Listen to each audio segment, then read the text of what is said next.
Thunderbirds are go. The swimming pool retracts, the palm trees fall back, the sofa descends into the ground. 3 of the key images from Thunderbirds that have lingered in the minds of the public for decades. One of the reasons these moments have endured, beyond being visually striking offbeat images, is the constant reuse of footage throughout the series. For the adults making the show, a cunning cost-cutting exercise. For the children in the audience, the highlight of each instalment.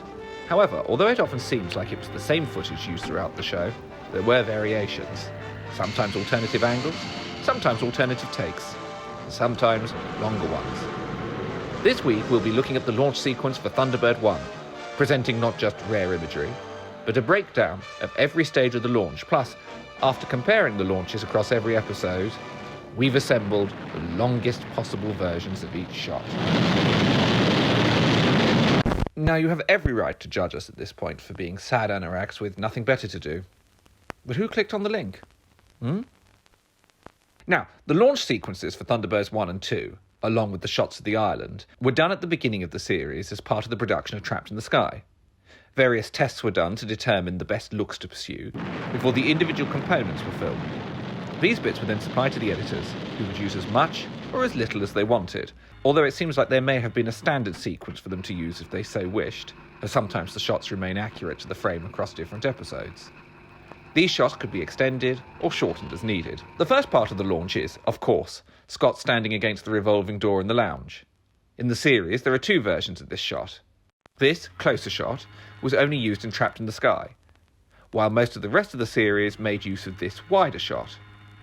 There was almost a third variant used, which appeared in the rejected Hour version of Pit of Peril, but this was dropped when the story was later reworked. Much later, a couple of alternatives were filmed. Scott talking during the turn for The Man from MI5 and Then Cry Wolf, plus the reverse when he returns in Operation Crash Dive and Danger at Ocean Deep. The second shot is of Scott now on the other side of the wall. 2 versions of this were used. For most episodes, this variant, where one of the wires catches Scott's eyebrow, and another where the eyebrows are left unmolested. Then we cut to our first magnificent view of Thunderbird 1, and get to see the health and safety nightmare sheer drop in front of Scott. Although if Scott had fallen off, he could have engaged international rescue on their favourite pastime, rescuing themselves, which happens more often than reasonable. This shot, bar change of length, remains consistent throughout the series. However, in the test strips of this sequence, we can see that another higher angle version was considered that ultimately went unused. Consideration was also given to a close-up of the plasticine figure on the platform, which was, judging by this, perhaps fortunately dropped. The shot of Scott crossing on the gantry is also consistently a single shot, with the longest versions being found in End of the Road, and once again, the unbroadcast Pit of Peril, which we've combined here. The background is the studio wall, as can be seen in these behind-the-scenes photographs. The rather oddly shaped nose cone looks even odder when we zoom out to reveal the full frame and see that the point is missing, which some of you may be saying about this video right now. Usually there's a cutaway to something else at this point, before returning to Thunderbird 1 for its descent into the silo. There are 3 variants of this shot, seen across 32 episodes. This version, with lights on the left-hand side only, was seen in the overwhelming majority of episodes. However, this version, with lights on both sides, was seen in Edge of Impact. And a third variant, at an angle, appears in Day of Disaster only. And if we go back to the test strips, we can see that there was a 4th version shot in which the camera remained stationary. This side shot, where Thunderbird 1 makes its infamous quarter rotation, is the same shot used throughout the show. Once we enter the launch silo, we have 2 alternative angles to choose from. The first variant is the main one used, which is split into 2 parts. First the entry into the silo, and then after a cutaway to Scott, the second section where the machine takes up its final position. The second version of this shot is at a wider angle, sections of which are used in City of Fire, The Mighty Atom, and Day of Disaster. But once again, we get an even longer section in the untransmitted Pit of Peril, seeing an extended version of the tunnel descent. The cutaway to Scott comes in 3 versions. The first, used only in Trapped in the Sky, sees Scott pulling the levers towards him. The rest of the series sees the levers being pushed away, for which you have 2 versions to choose from. Once Thunderbird 1 is in position, there are a couple of variants in which the rocket is poised before takeoff. One of these is a simple extension of the familiar takeoff shot, but another, at an angle, using edge of impact and security hazard, is unusual because it's the only instance of the lemon juice extractor fan being illuminated. Now, before the takeoff, let's have a look at the swimming pool opening. There are only two variants of this shot, a wide and a close-up, smoothly being opened by Brian Johnson, as seen in this picture here. There are two versions of the takeoff shot, the one used in the titles and in every episode Thunderbird 1 launches in, Bar Terror in New York City that is, where we get blast off from the lesser used angle. And it's at this point we should address the quarter angle rotation again, often put down to mere continuity error. Not unfairly, given the occasionally cavalier attitude to continuity in the series. It would seem that it was a deliberate decision by the crew to have the Thunderbird 1 lettering always facing the audience. As we can see in these test strips, the craft was tried at different angles, albeit seemingly the rocketless takeoffs were entirely static. These test strips run to 6 frames each, and while it doesn't allow us to see the shot in full, 6 frames is enough to tell us about whether the shot was static or not. For instance, here we see 6 frames of Thunderbird 1 in flight, and the clouds are clearly moving. Whereas if we do the same for these shots of Thunderbird 1 suspended in mid-air here, there's no discernible motion. So the sequence was very carefully planned out. On the other side of the pool, we have 2 shots to choose from. This angled one, where on the full frame we can also see the studio wall, and this straight-on view, used far less frequently. The camera tilt-up comes in 2 versions, the regular one, and this very wobbly shot, which surely got into 30 minutes afternoon by mistake. The first shot also gives us a glimpse of the backing, although once again this would have been invisible to viewers as it would have been masked on broadcast. International rescue from Thunderbird 1. Changing to horizontal flight. The transition into horizontal flight is, again, always the same shot, but with differences in length. This shot initially posed us in 2015 a slight problem when we adapted the mini-album FAB into The Abominable Snowman, as Scott talks during this sequence on the album. To Thunderbird 1. Penny's position is reference 421X037. FAB, Dad. Speed 7.5 thousand miles per hour. ETA 1805 local time. The final shot is of Thunderbird 1 going into horizontal flight. The longest versions are found in Danger at Ocean Deep, A Pit of Peril. The Thunderbird 1 launch sequence was entirely reshot in Technoscope for Thunderbirds I'll Go, where this time someone decided against the quarter rotation, and the sequence was again partially reshot for Thunderbird 6, back to facing camera again. The reason for reshooting for Thunderbird 6, rather than use the version done for Thunderbirds I'll Go, was probably to avoid having to make a dupe negative of the Thunderbirds I'll Go sequence, which would have caused a substantial drop in quality, which was a big problem in the pre-digital age. Most release prints were already 4 generations down, as the standard pattern was to 1. Assemble the negative footage, that's to say, the film that was in the camera, selecting the final takes to be used in the episode, as chosen by the editor, and removing all the unwanted bits into a complete film. 2. Produce a master positive version of the film with all the colours adjusted, called the interpositive. 3. Then produce a negative version of that, called the internegative, from which 4, all release prints would be produced. 5, 4... So dupe sequences were often considered undesirable due to the quality loss, as the process took you even further away from the first generation negative. You can often see the quality drop at fades, where we cut from a first generation negative to a dupe with the fade printed in. Much more rarely used was the return to base landing sequence, which appeared only in The Perils of Penelope, Edge of Impact, Danger at Ocean Deep, Cry Wolf, and Security Hazard. The first shot is the wire's highly visible return to vertical flight, for which we have 2 variations.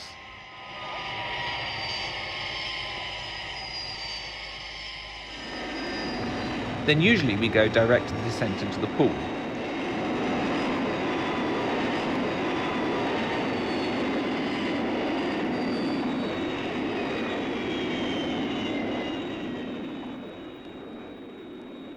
However, Cry Wolf gives us a close-up shot of the fuselage, filmed much later, as the craft completes its rotation to vertical flight. Only in Edge of Impact do we see the sequence run without music, to emphasise the secret nature of the launches while Tim Casey is on the island. The rest of the time, the launch is accompanied by variants of the Thunderbirds theme. The original Trapped in the Sky theme, which was written to sound lighter than the Thunderbird 2 theme, was only used with the launch in Trapped in the Sky and one other time in Danger at Ocean Deep. The rest of the time, the sequence used alternative themes, including this theme, which was originally composed for Thunderbird 2 in The Perils of Penelope. And now, to conclude the film, here's the entire sequence in its longest form, with all the variant shots.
International rescue from Thunderbird 1.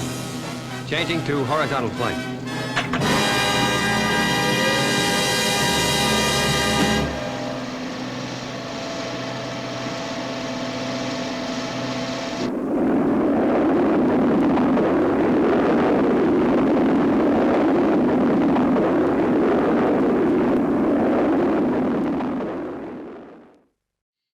Turnover.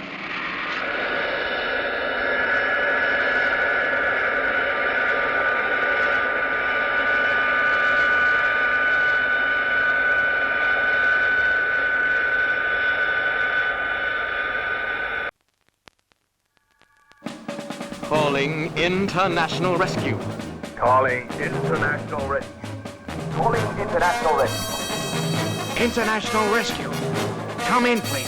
Thunderbirds are go. Revolving walls, moving gantries, descending sofas. For the adults making the program, a way of getting those damn puppets to move. For the children in the audience, rocket fuel for the imagination and highly imitable. Seemingly repeated week after week, there were variations for each sequence. Sometimes alternative shots, sometimes alternative angles, sometimes longer ones. This week, as the palm trees fall back, we'll be looking at the launch sequence of Thunderbird 2, and after having examined every edit from each episode, we'll be presenting the longest possible version of not just each shot, but of the entire launch itself. You're going to what? At this point, you can either sit in judgment, or go and get your dinky or matchbox Thunderbird 2 out of the attic and play along. Thunderbird 2, in contrast to Thunderbird 1, has a slightly less formulaic sequence. Whereas with Thunderbird 1, you get a fairly straightforward sequence of wall rotates, cross on the gantry, descend into silo, pool opens, take up position, and Thunderbird 2's launch, perhaps because it's quite a bit longer, was a lot more variable week in, week out.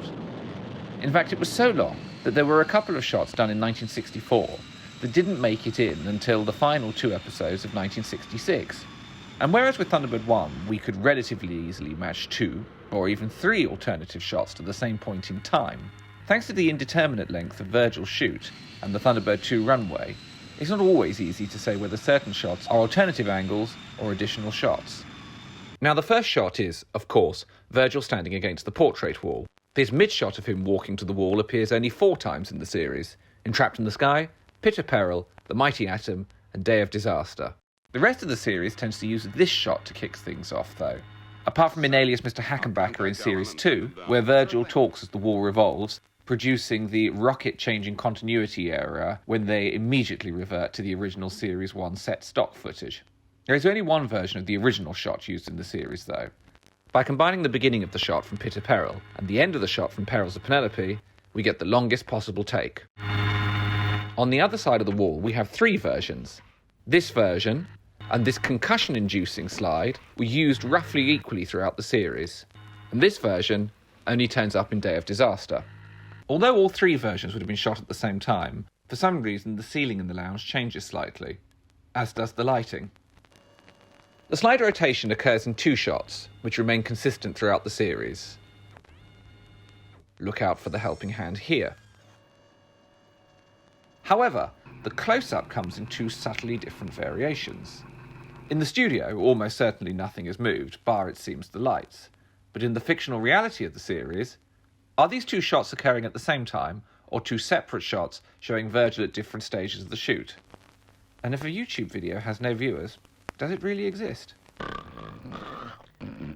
Now for our first glimpse of Thunderbird 2.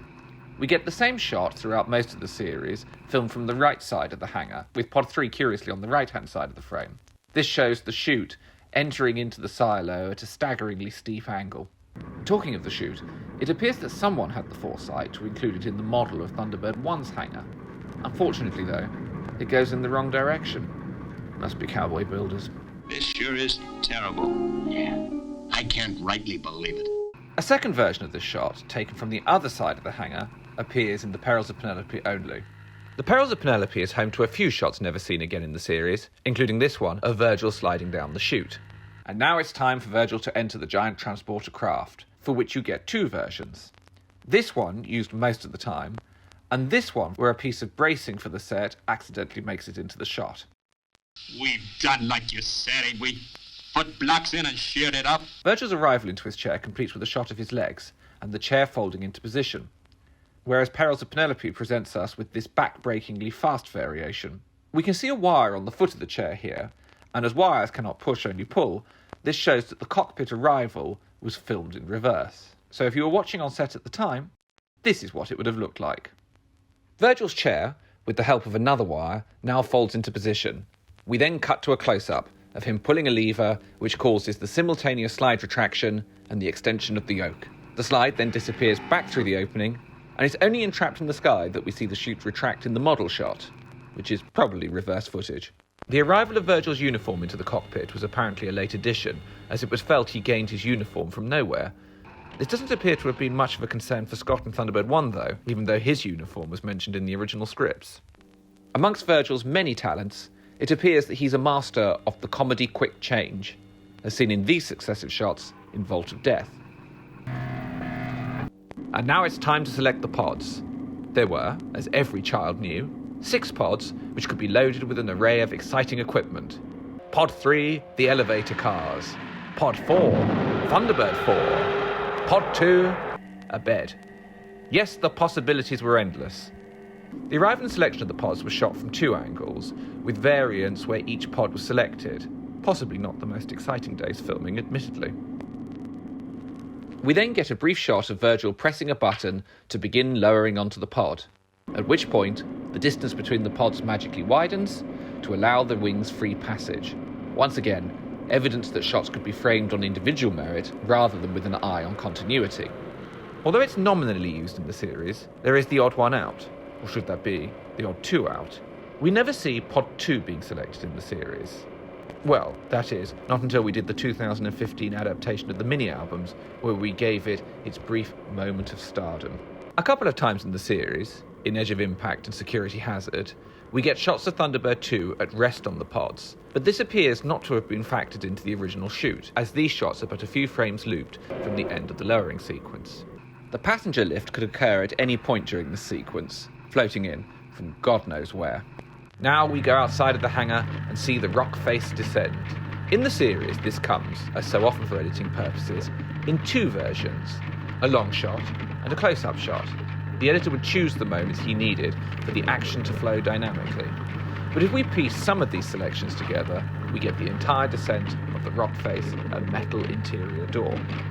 Because Pod 3 was selected in Trapped in the Sky, for which all this footage was originally shot, it means Pod 2 is always on the right-hand side of frame, no matter which pod is selected in other episodes. And then we hear for the first time the familiar whir of Thunderbird 2's engines. The sound effects were a key component of Thunderbirds, giving credibility and weight to these fiberglass models on wires. Many of AP Films' sound effects were bought in from outside libraries. However, John and Jean Taylor also provided a number of effects. John went to Little Rissington Airfield during production of the Supermarionation shows and recorded a number of dynamic, real-life aircraft sounds, from exciting planes of the past, such as the Vulcan and Comet. This is a Comet 4 taxiing past.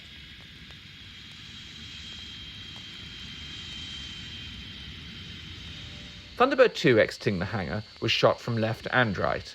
Again, these shots are run at variable lengths in the series. However, if we go to Ricochet, where the sequence is reversed to show the return to the hangar, note the smoke going backwards, and combine it with an earlier, or later depending on which way you're playing the footage, part of the sequence from Trapped in the Sky and Moving You're Dead, we get pretty much the entirety of the original shot. We've even got a few frames of footage with the colour chart.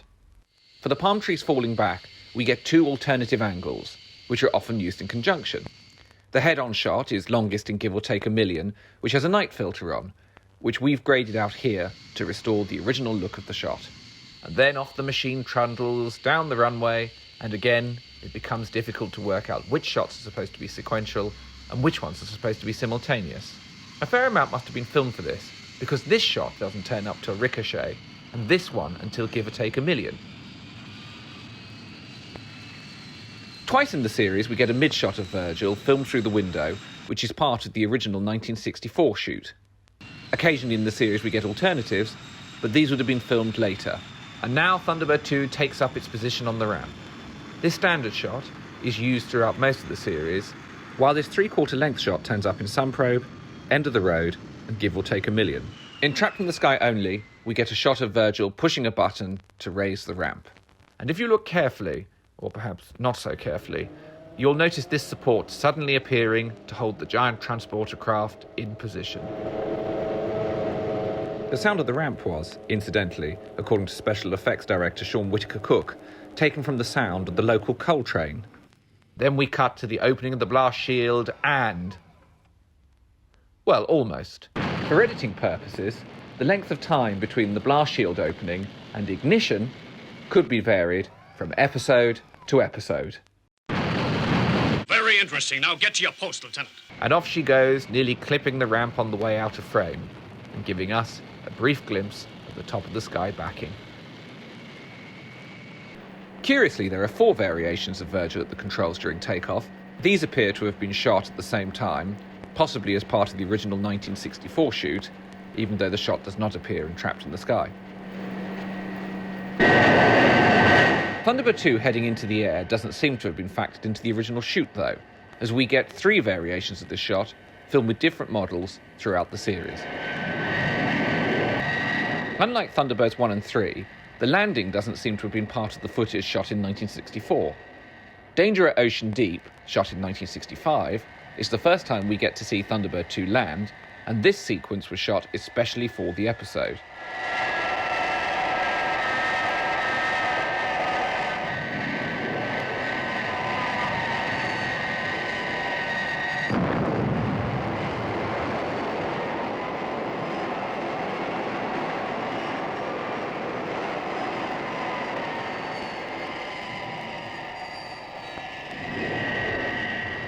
Oddly though, although the first shot of the transporter craft approaching the runway was reused in Security Hazard and Ricochet, the rest of the sequence was reshot with a different model for Security Hazard.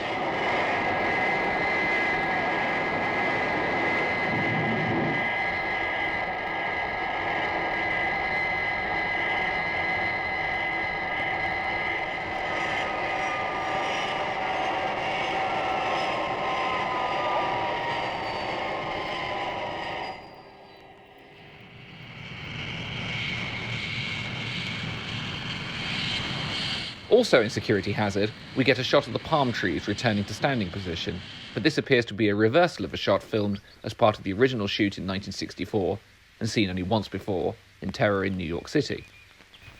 As with Thunderbirds 1 and 3, the Thunderbird 2 launch sequence was reshot in Technoscope for Thunderbirds Argo. The blastoff was also refilmed for Thunderbird 6, possibly to avoid the generational loss that would have occurred by duping the Thunderbirds Argo footage.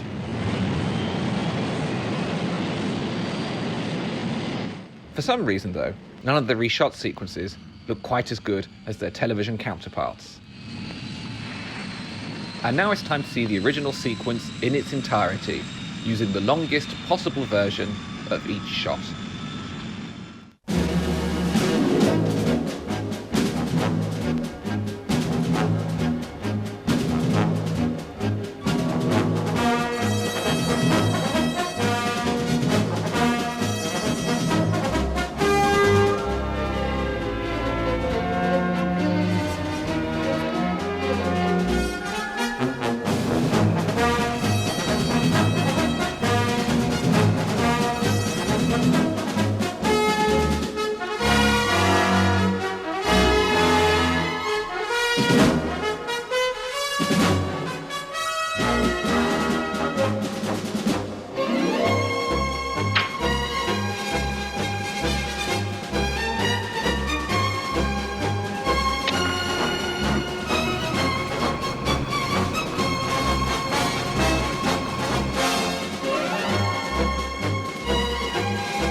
international rescue. The cry for help goes out. John takes the details, Jeff makes the decisions, and it's Thunderbirds are go. You're 8 years old, and now it's time to make your decision. Are you in Thunderbird 1, blasting off from beneath the pool?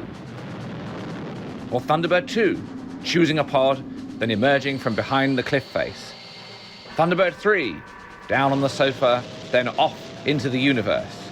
Or maybe Thunderbird 4, transported to the danger zone where you are dropped in the pod and sustain life-changing spinal injuries? The choice is yours. However, if you said Thunderbird 5 and rather like the idea of being far away from everyone and left alone to read a book, we regret to inform you that you are not 8, but probably at least 48. This week we'll be getting comfy on the couch and be blasting off into the cosmos as we take a look at the launch sequence of Thunderbird 3. Thunderbird 3's launch differs from those of Thunderbirds 1 and 2 in that the ability to see different characters board the spaceship means that a fairly substantial sequence had to be reshot each time different characters were needed. Unlike Thunderbird 2, where everyone bar Virgil floated in on some sort of magic lift, Alan's passengers went with him, which slightly undermined the cost-cutting nature of reusing footage, something that was likely compensated for by keeping Thunderbird 3 launches to the minimum. Now, are you sitting comfortably? Good. Then we'll begin. This shot for Sunprobe was the original 1964 shot. The Sunprobe was the first in production order to feature Thunderbird 3, of the puppet-scale sofa's descent with Alan, Scott and Tintin. The only other 1964 shot was the one done for The Uninvited, with Alan and Scott, which was reused for The Imposters in 1965. The remaining shot done for the television series was this one, with Alan and Brains, filmed for Danger at Ocean Deep in 1965. We do see Alan en route to Thunderbird 3 and give or take $1 million, but that's under different circumstances, which we'll discuss later. Now we cut to the first shot of the model sequence, showing the terrifying sheer drop below the sofa, and which comes in 3 variants to match the puppet arrangement. If we look closely, we can see 2 things. One was that the set was slightly modified in 1965 for the Danger at Ocean Deep shot, and 2, that for all 3 versions, the puppet characters had been replaced with miniature demons from the depths of hell. The replacement sofa, sitting behind the principal sofa, slides up at the same time before arriving back in the lounge, inexplicably in the same place. There are 3 of these shots, 2 from 1964, 1 from 1965. Back with the crew, we now see the sofa slide off down the tunnel. And it's here that we can tell 2 things. Firstly, that the uninvited boarding sequence was shot at the same time as Sunprobe's, and we can tell this because the camera setup is identical. This also tells us that Thunderbird 3 was in the original half-hour version of The Uninvited, which explains why Scott promptly loses his forehead scar, as the Thunderbird 1 attack wasn't part of the original half-hour plot. And may I say, it's good to see so many of you in your finest anoraks today. Danger at Ocean Deep, however, has uniquely a shot of the puppets in the tunnel rather than their cursed doppelgangers. And then the entry into the silo itself. For Sunprobe, we have this dynamic dolly round to follow Scott, Alan and Tintin and get our first glimpse at not just Thunderbird 3, but the magnificent 6-foot model they inexplicably built. And we say inexplicably because we almost never see it properly.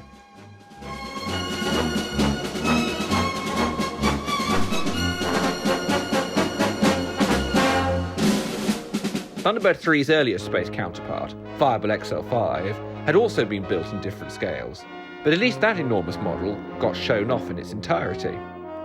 We do get a slightly better look at the large Thunderbird 3 later on in the series, but for now, that's your lot.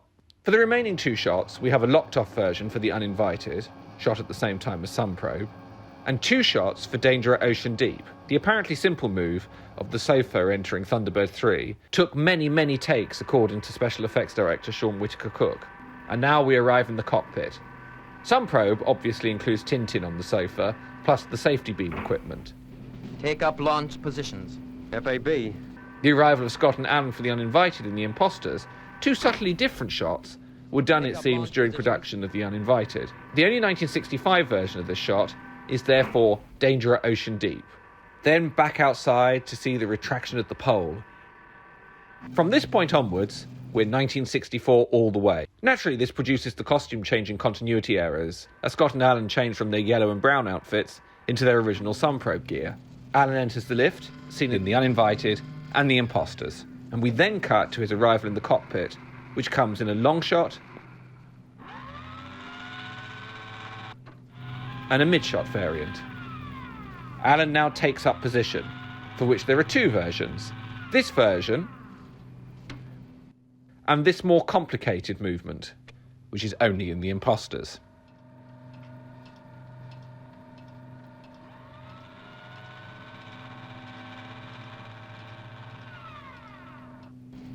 The uniform then appears, and then we cut back to his passengers.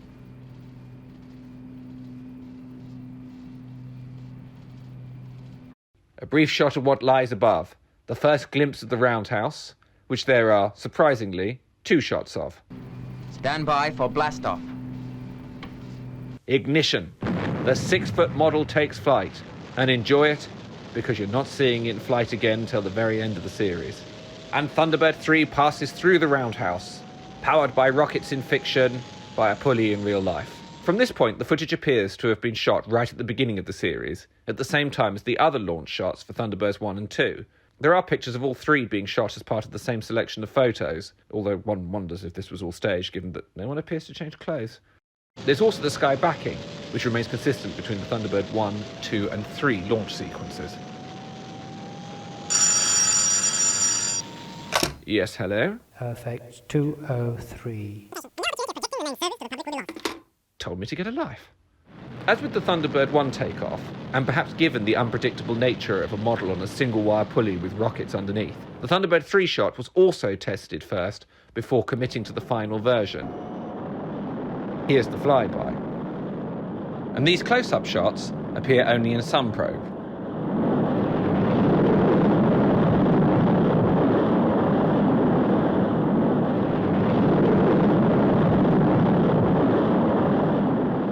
And then into the atmosphere, or rather, into the ceiling. Finally, we have a couple of atmospheric shots of the thrusters in the foreground and the Earth receding into the distance. From the star positions, we can tell these were all shot at the same time. And we have these variants. This version, and this for danger at ocean deep. Finally, in some probe earlier, we have this version even further away. However, all variants appear to have been shot for some probe. Now, there is one outlier in the television series, and that is the last episode to be broadcast, but the penultimate to be filmed, give or take 1 million. And that's because it uses footage done for the first feature film, Thunderbirds Are Go, rather than any of the original 1964 shots. As with Thunderbirds 1 and 2, the Thunderbird 3 launch was entirely reshot in Technoscope for Thunderbirds Are Go, and partly reshot for Thunderbird 6. In this version, Alan makes the journey to Thunderbird 3 alone, and that perhaps explains why footage shot for the film was reused in give or take 1 million, even though the technical quality of Technoscope was inferior to full-frame 35mm, and blowing up the image resulted in quite severe degradation. Well, we say reused. All of the shots in give or take 1 million are in fact alternative shots that don't feature in the feature film. The original negative sections of the Argo shots would have ended up in the film itself, so these are other unused sections, as we can see in these comparisons here. And for the only time as part of the launch sequence, we get this absolutely magnificent shot of the large Thunderbird 3, inexplicably unused in the film itself.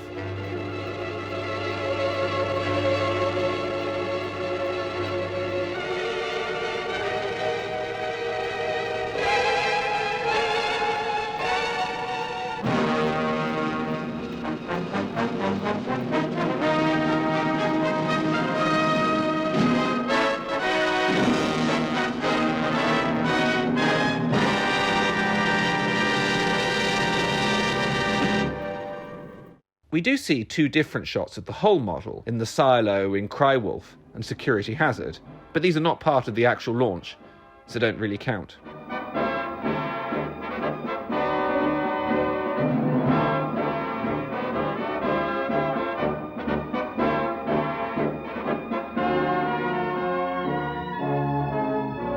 Finally, we have the return to base. This shot of Thunderbird 3 returning to vertical flight turns up only once in Ricochet, the very last episode of Thunderbirds made in 1966. However, it was actually shot at the beginning of the series in 1964. At the back end of the series, we also get a couple of previously unused Thunderbird 2 shots as well. So it seems that someone somewhere decided this was the last chance of getting the bits that hadn't previously been used into the programme. And we conclude with these two shots, past the camera and then back through the roundhouse. And if you look carefully on the right-hand side of the picture, you can see the smoke from Thunderbird 3's engines coming up on the other side of the table. Now, let's see the whole launch sequence again, with every possible variation.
Take up launch position. Take up launch position.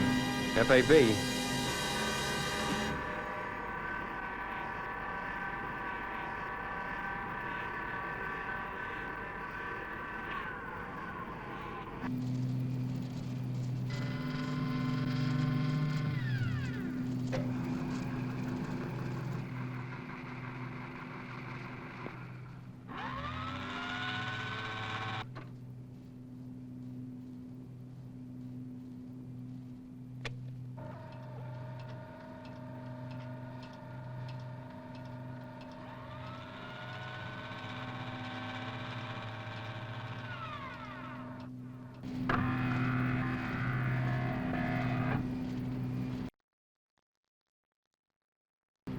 Stand by for blastoff.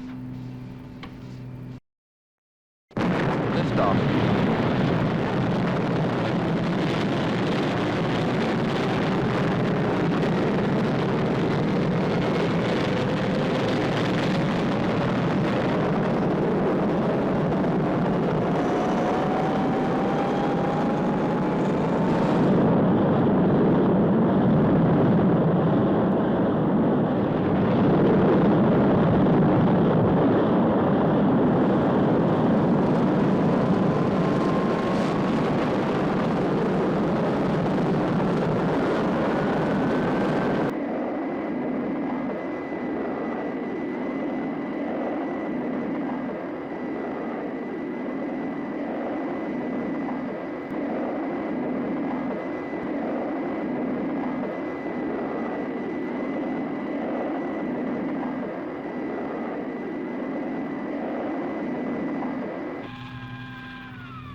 Turnover.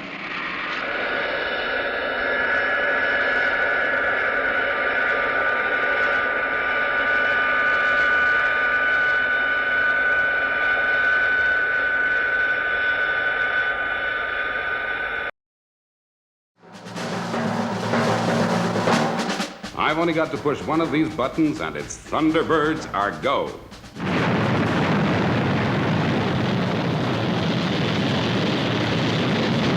When your life and your love are in danger, and your heart is in distress, call International Rescue by sending an SOS, and they'll blast off into action just as soon as Thunderbird 1 slides down a ramp under a retracting swimming pool. Virgil has reached Thunderbird 2 via a series of slides, chooses a pod, puts his uniform on, and trundles down the runway and onto a very slow ramp. Thunderbird 3 has been boarded by an elaborate sofa system, and Alan has made his way into a cockpit via a lift, and Thunderbird 4 has been transported to the danger zone. and Gordon has recovered from concussion. Yes, international rescue with its supersonic fleet can travel anywhere in the world within an hour, largely to catch up on the hour they've wasted already. If you like sky, get easy, Scott. But who cares? Thunderbirds is a fantasy, and let he who hasn't pretended their car is Thunderbird 2 cast the first stone. Yes, sir. I am talking to you. And no, you're not taking evasive action. You're just leaving Junction 12 of the M4. This week we'll be boarding our yellow submarine and standing by for action as we're about to launch Thunderbird 4. Of the 4 moving Thunderbird machines, Thunderbird 4 has the most irregular launch sequence. Although Thunderbirds 2 and 3 had changeable elements to their launches, the basic structure remained the same. However, because Thunderbird 4 had to be launched in a variety of locales, its launch sequence isn't anywhere near as fixed. But that's not to say there aren't common elements, though. So let's have a look at the basic original sequence. It's difficult to pinpoint for definite which episode Thunderbird 4 originally debuted in, but it was most likely The Mighty Atom, one of the original half-hour episodes. Thunderbird 4 does appear in Operation Crash Dive, but it appears not to have been part of the original version of that episode, as the Fireflash Ocean Bed sequence was likely added a year later. There are shots of it being filmed in 1965. Either way, though, both The Mighty Atom and Operation Crash Dive are home to the original stock shots. First up, we have Thunderbird 2, rockets firing, lowering into position. This comes in a single variation, as do these shots of the pod impressively landing in water. Then we cut to Thunderbird 2, which departs podless, and wrecks endless tedious fan theories about how it flies. Then we come to the pod door opening, which is seen in 2 variants. Operation Crash Dive and Day of Disaster use the version on the right, while The Mighty Atom is the only use of the shot on the left, which not only is taken from a different angle, but is also much quicker. This cutaway to Gordon appears in The Mighty Atom only. Then it's back outside for the launch. This also comes in 2 versions.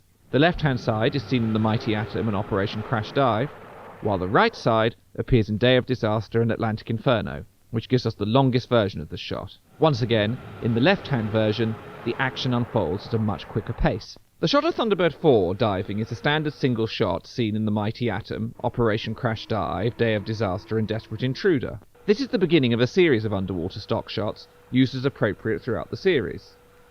This shot, in which Thunderbird 4 enters frame and takes up position, appears in The Mighty Atom and Desperate Intruder, while this take, with the super sub passing through frame, turns up in Terror in New York City and Operation Crash Dive.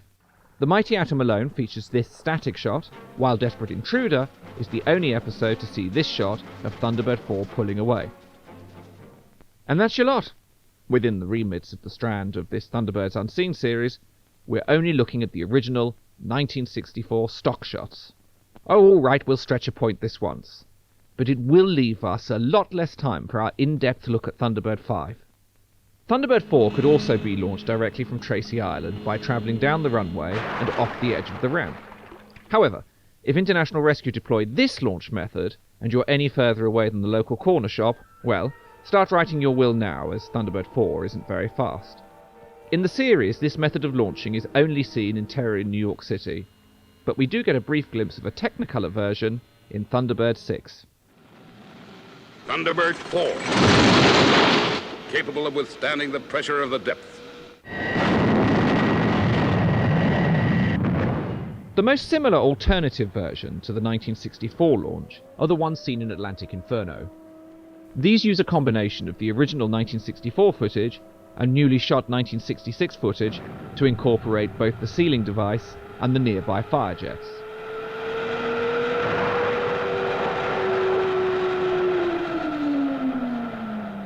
Thunderbird 2 from Thunderbird 4. Okay, Virgil. Release sealing device. Now! Then there are 2 alternative technique launches used in The Man from MI5 and Attack of the Alligators.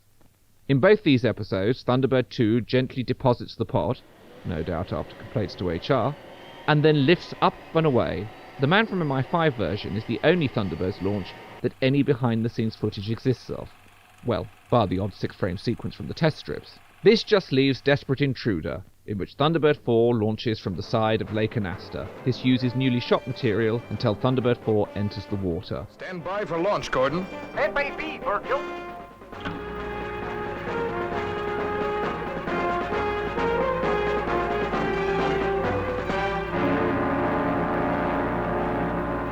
Thunderbird 4 to Thunderbird 2 on base control. Commencing launch.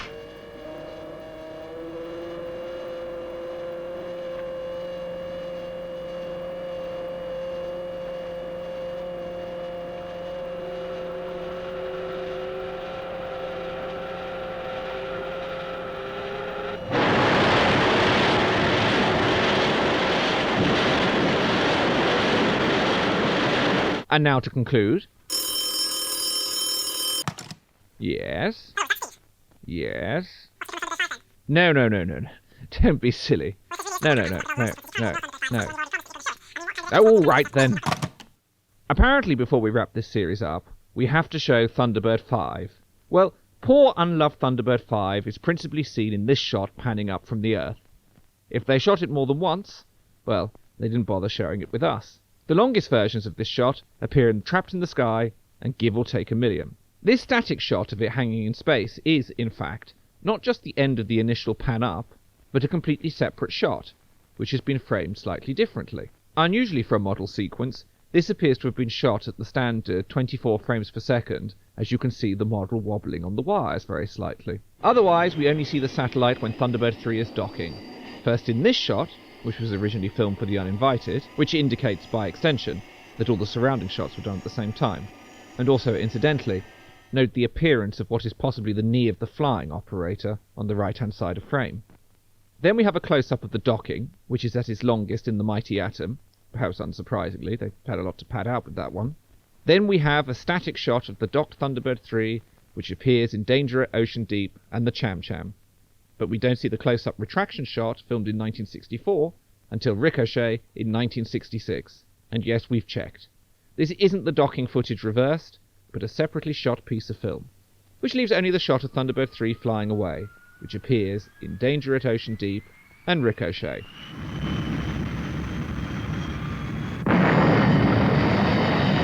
Other than these shots, Thunderbird 5 is only seen in 3 other variations, all shot for the Thunderbirds films.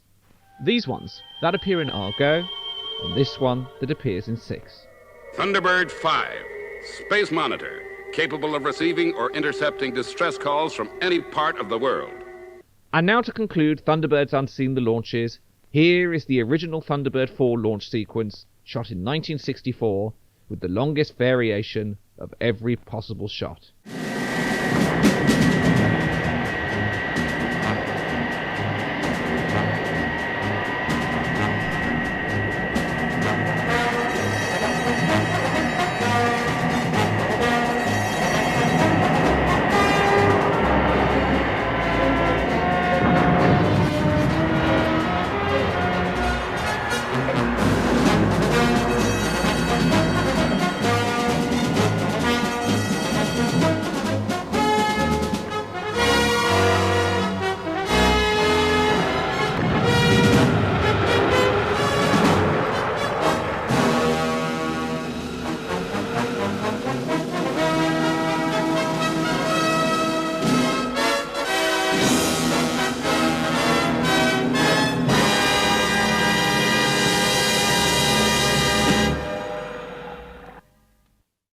Turnover.